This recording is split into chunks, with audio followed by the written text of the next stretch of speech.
Welcome, everyone, to this deep dive.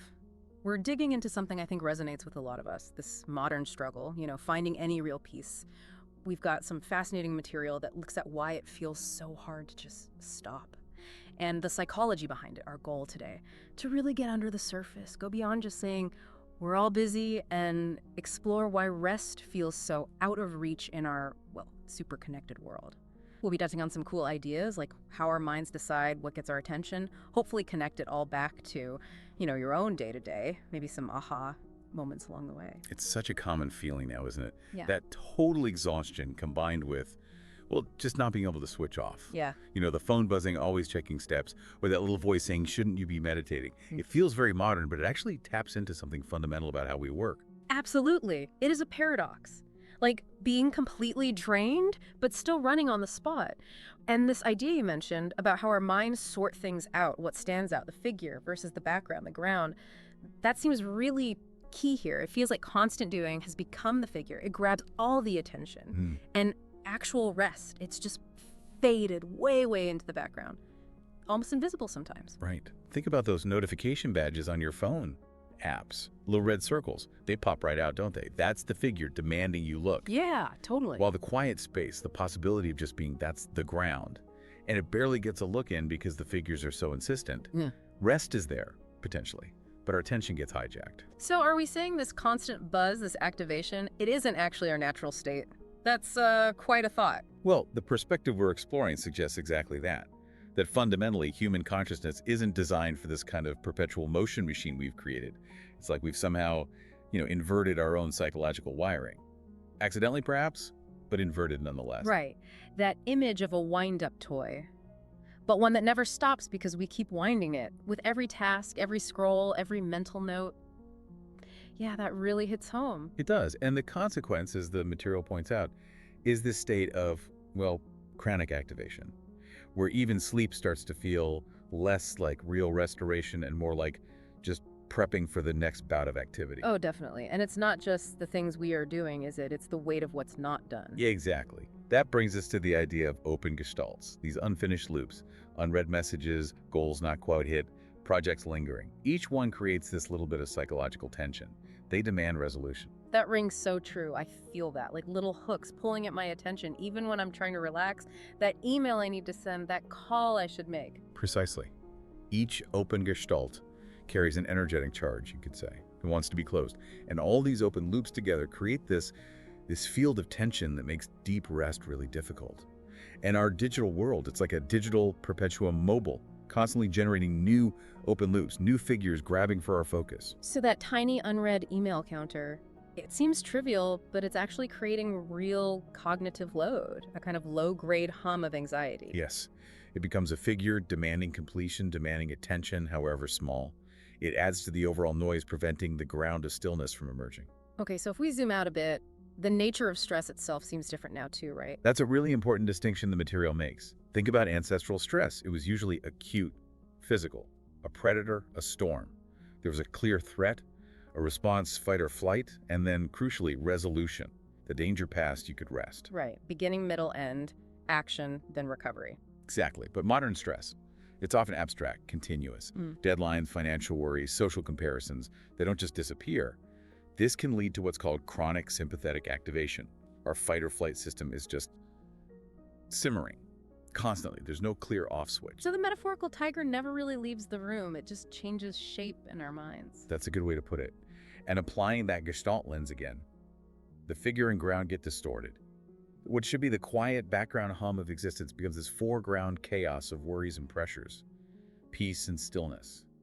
They're stuck in the shadows. It's like our perception gets trained to prioritize motion, potential threats, unfinished business, and we almost forget how to perceive stillness itself. That's a really key insight. We develop this bias, and it connects directly to that weird feeling, rest guilt. Oh, I know that one, that nagging feeling that even when I am resting, I should be doing something productive, justifying downtime in my head. Yes.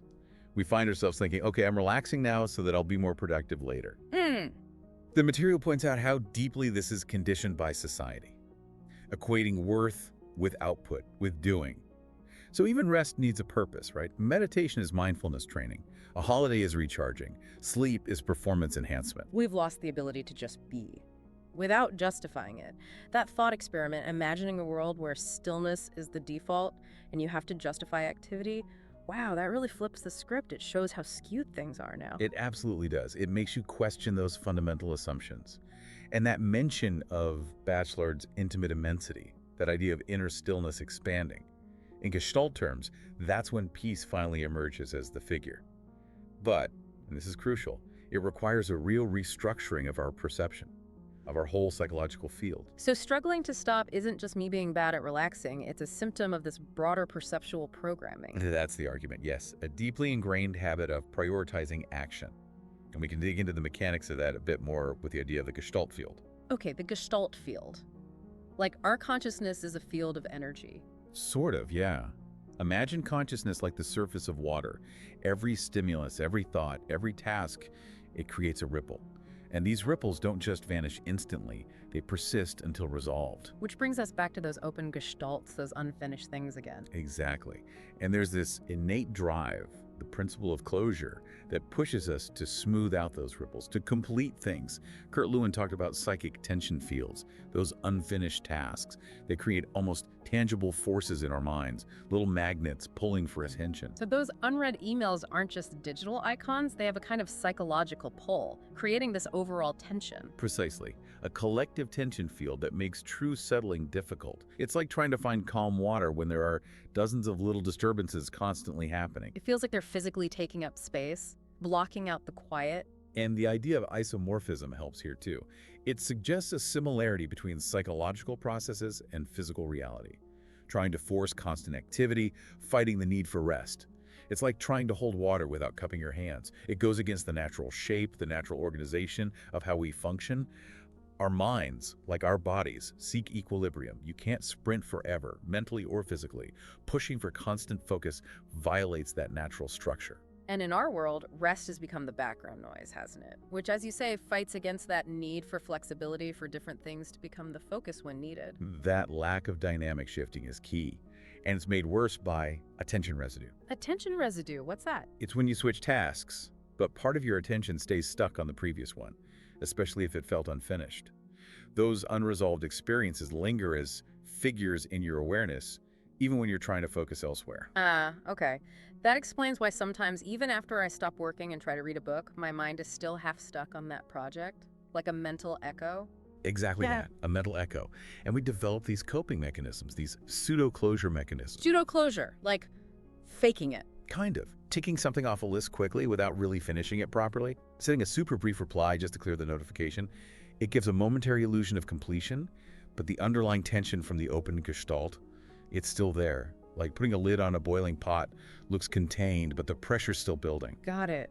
So for genuine rest, for that feeling of peace to actually become the main thing, the figure, those old patterns of doing those open loops, they need to actually dissolve.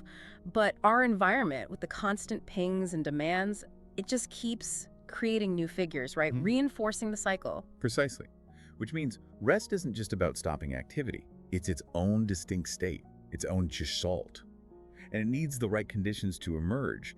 The material lays these out beautifully.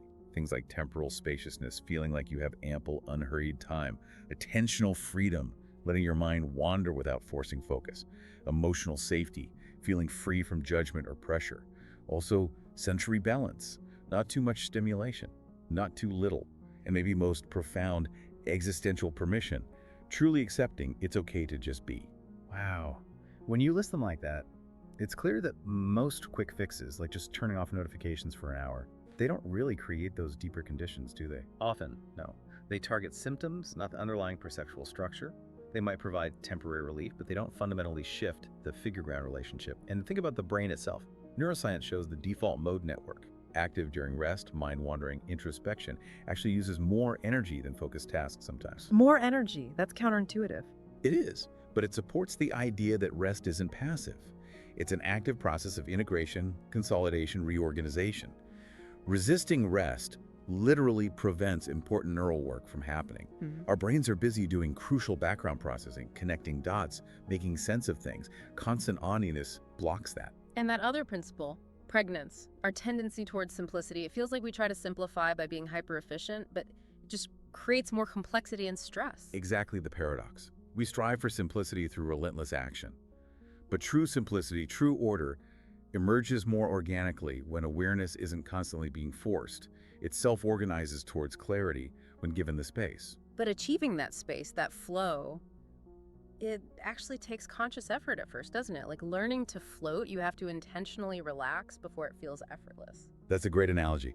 We often expect rest to just happen automatically if we stop doing things, but we might need to consciously cultivate the conditions to intend towards stillness initially. Okay, so wrapping my head around this.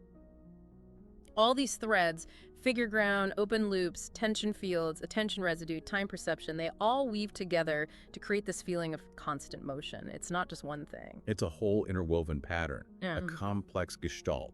And realizing our struggle isn't just personal failure, but stems from these deep perceptual habits and societal pressures. It's huge. It challenges the idea that this hyperactivated state is normal or even good. It really does. It frames restlessness not just as individual problems, but maybe as a collective perceptual crisis. Society values the figure productivity so much, it's almost erased the ground of stillness. And changing that, it requires a pretty fundamental rethink, individually and maybe even culturally. Which leads to a potentially unsettling thought. Maybe true rest isn't something we just reclaim, but something we actually need to relearn from the ground up. Relearn. Wow, that goes way beyond just stress tips or work-life balance hacks. It suggests a deeper rupture in our relationship with just being, where rest has become something earned, conditional, rather than natural and inherent. Like we've built a world where it feels fundamentally unnatural to be still. In some ways, yes. That idea of the burnout society comes in here.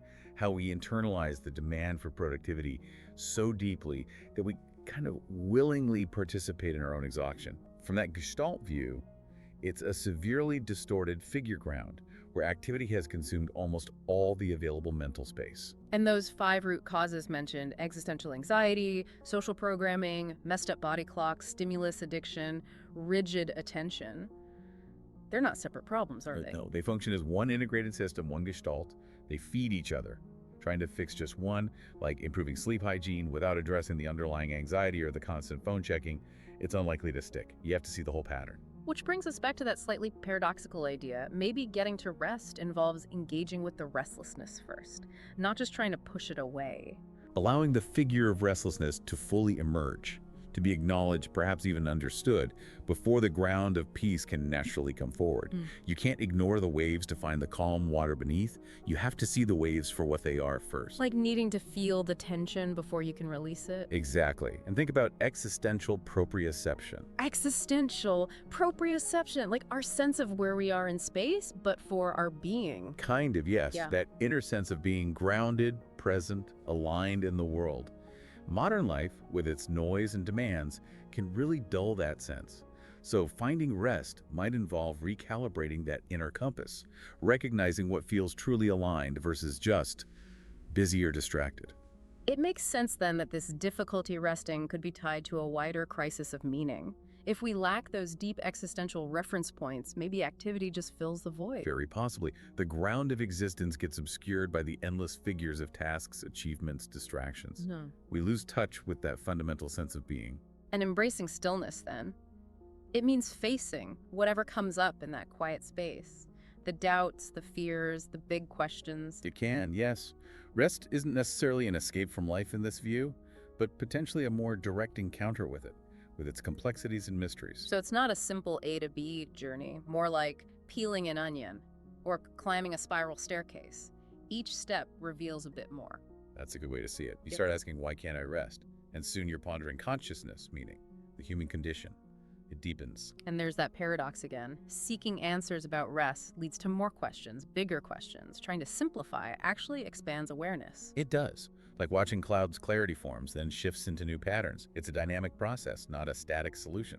Which suggests rest isn't some final state we achieve once and for all. It's something we have to keep rediscovering, adapting, generation by generation, maybe even day by day. I think that's a really insightful way to frame it. It's about continually adapting our perception, our way of organizing our awareness to meet the changing realities we live in. It's an ongoing practice. Okay, so as we wrap up this deep dive, the key takeaway isn't a simple fix, is it?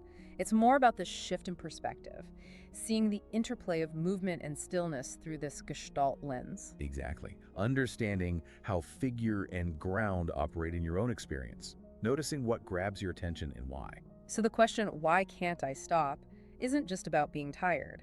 It opens up this whole exploration of presence, engagement, and maybe finding peace within the flow, not just outside of it. Precisely. It invites you to keep pondering these dynamics, to notice what's in the foreground, what's in the background of your awareness, and to perhaps gently experiment with creating those conditions, spaciousness, permission, balance, that might allow the figure of peace to emerge more often. It really feels like just the start of understanding these fundamental rhythms. A lot to think about. Thanks for exploring this. Absolutely. It's a fascinating area, touching on so much of the core human experience.